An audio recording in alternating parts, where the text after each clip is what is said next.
Sesuai dengan jadual yang dijanjikan oleh core team bahawa Open Mainnet dan Open Network sekaligus fase listing ke bursa akan digelar di kuartal pertama tahun 2025 ini.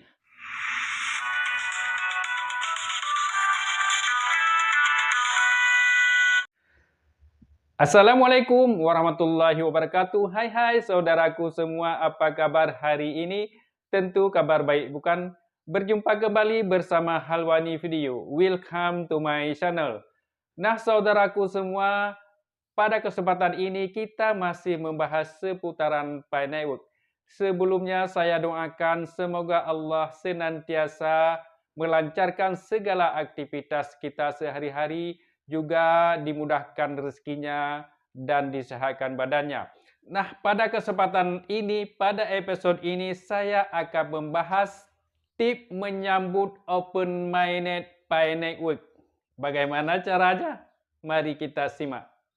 Sebagaimana kita ketahui bahwa Open Mainnet akan diluncurkan di kuartal pertama tahun ini, ya. Salah satunya yang penting dan yang perlu diingatkan adalah menjaga sebahagian koin yang kita miliki agar bisa kita nikmati ketika Open Mainnet ataupun Open Network dibuka. Mengingat harga kripto cenderung fluktuatif, keputusan untuk langsung menghabiskan koin di awal bisa saja menjadi kerugian di masa yang akan datang. Ya, karena apa? Karena harga koin pada permulaan Open Network dan Open Mainnet tidak sama dengan harga yang akan datang. Ya, bisa saja kemudian hari harganya akan meningkat lagi.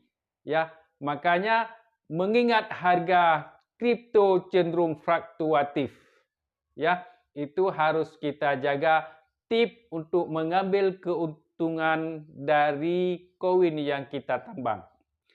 Pengalaman dari sejarah Bitcoin yang pada awal kemunculannya digunakan dalam jumlah besar hanya untuk membeli barang-barang sederhana saja.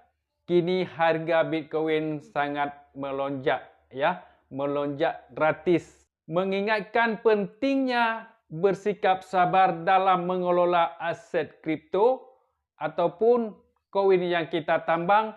Selain itu, meskipun kecepatan atau hasil penambangan semakin kecil seiring waktu, tetaplah konsisten untuk menambang.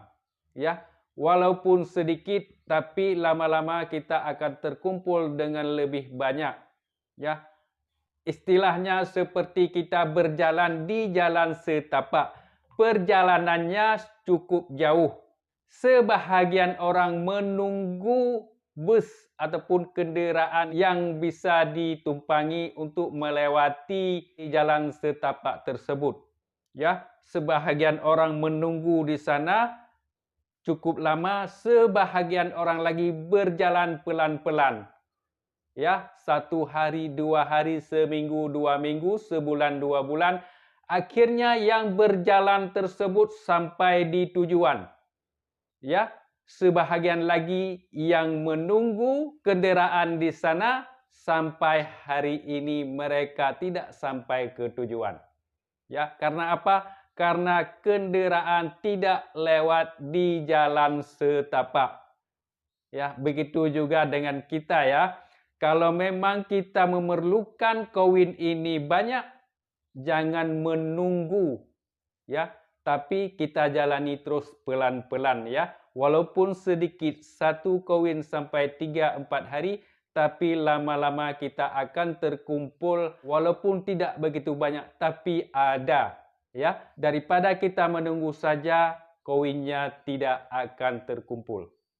Nah, saudaraku semua, seperti yang saya katakan tadi, tip menjaga koin agar selamat tidak cepat habis. Ya, proses ini dapat menjadi cara untuk terus menambah aset sekaligus memanfaatkan momentum pertumbuhan jaringan. Jangan menganggap Open Mainnet sebagai satu-satunya harapan besar untuk meraih keuntungan finansial. Ya, sikap santai dan bijak akan membantu pionir mengelola ekspektasi tanpa tekanan berlebihan. Ya, kita pelan-pelan saja ya. Jalani terus. Penambangan Pi Network juga bisa dianggap sebagai aktivitas hiburan yang menyenangkan, ya, asal kita ikhlas dalam menambangnya, ya. Tapi kalau kita tidak ikhlas menambangnya, menganggap Pi Network ini penipuan halu, kita akan tersiksa ketika menambang, ya, selalu jengkel.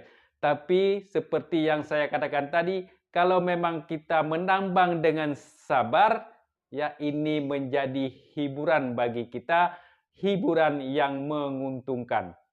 Dengan kita menghemat koin yang kita tambang ketika open mainnet nanti, jika suatu saat nilai koin ini melonjak, anggaplah itu sebagai bonus dari konsisten Anda selama ini. Ya. Dengan demikian, masa depan yang dihadapi tidak akan terasa menjadi beban, melainkan peluang yang penuh potensi.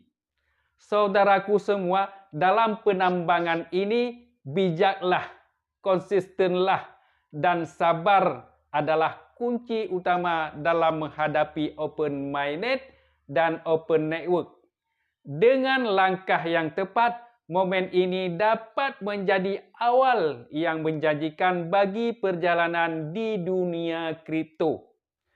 Sesuai dengan jadual yang dijanjikan oleh core team, bahwa open mainnet dan open network sekaligus fase listing ke bursa akan digelar di kuartal pertama tahun 2025 ini antara bulan Januari dan bulan Maret 2025.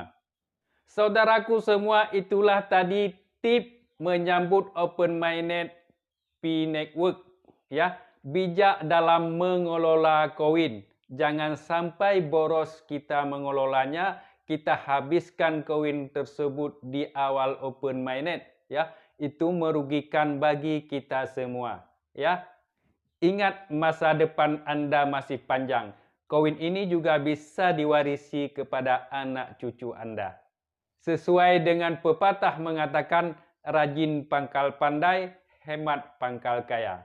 Semoga dengan adanya koin ini, kemungkinan Allah memberi jalan ke kita, kesuksesan kita pada koin Pi Network. Ya, kemungkinan ini adalah petunjuk dari Allah Subhanahu Wa Taala untuk keberhasilan kita di jalur ini. Semoga benar adanya. Ya, itu saja tip dari saya menyambut open network dan menjaga koin Pi Anda jangan sampai boros. Ya. Terima kasih atas perhatian, mohon maaf atas segala kekurangan. Ikuti terus berita selanjutnya di channel Halwani Video. Saya akhiri, Assalamualaikum warahmatullahi wabarakatuh.